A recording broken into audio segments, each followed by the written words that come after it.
دا پلمانځي کې فرض چاته کېږي او سنت چاته کېږي فرض چاته کې او سنت چاته کې سنت د چا د لپاره نازل شوی او فرض د چا سنت ځان د لپاره فرض دی څو کلمې دي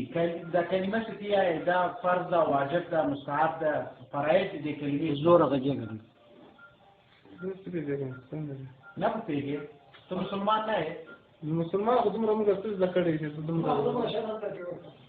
دومره مې چېرته زده کړی د آسماني کتابونه څو دي مذهبونه څو دي غلی مه غږېږئ مذهبونه څو دي یو مذهب دی څو مذهب کتابونه څو دي کتابونه خو دومره ډمباري دي نو زما څه څو کتابونه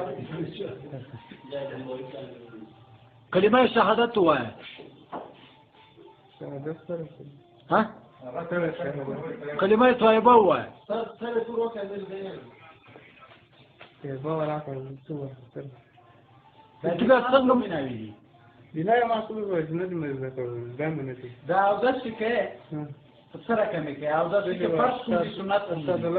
فرض کې کوم دي سنت کې کوم دي چې اودس کوې بس کله چې وچه الومینه وایه الومینه او سپینه نور دي نور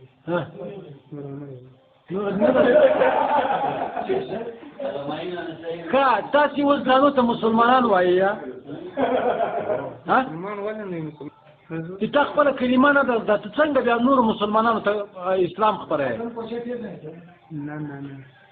سنت څه وایې چا سنت ما سنت تا نوم چی ده من نور خان چې د کوم کلي کوم کلي ته پورې بنو ځای کلا بل نوم دې څه ده بل نوم نرای بل نوم دې نرای ده د چا زوی ګلدار کام څوک یې دروازه دروازه کې څوک یې دروازه کې سلطان خیل دا کلمې دې ولې نه دي زه نو څنګه مسلمان نه پښتنه کومه خلاصه ته زموږ نوم څه نو ولې ته مسلمان نه یې زده کې موږ باید زده کوو اولین ایمان تاسو چی راوړی چا د ایمان راوړی ایمان پرې راوړی څنګه راوړی آفرین د چا په مذهب یې مذهب هو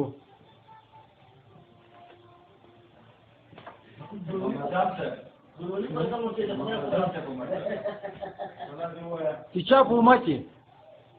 امتیان د خدای شای آفرین امت رسول الله